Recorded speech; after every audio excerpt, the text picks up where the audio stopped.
नमस्कार मित्रांनो, आपले स्वागत आहे आपली शेती पद्धती यूट्यूब चॅनलवर. आज आपण पाहणार आहोत राहुरी बाजारभाव.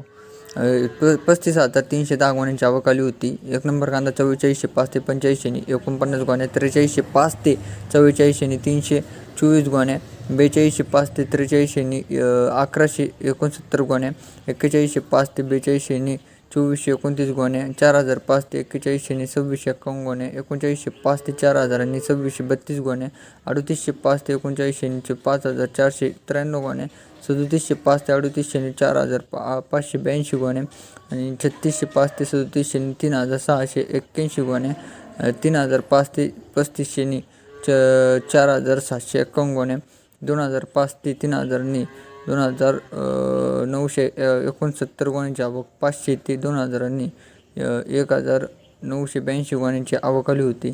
याच प्रकारे आपल्याला राहुरी बाजारभाव हा कमी दिसत आहे.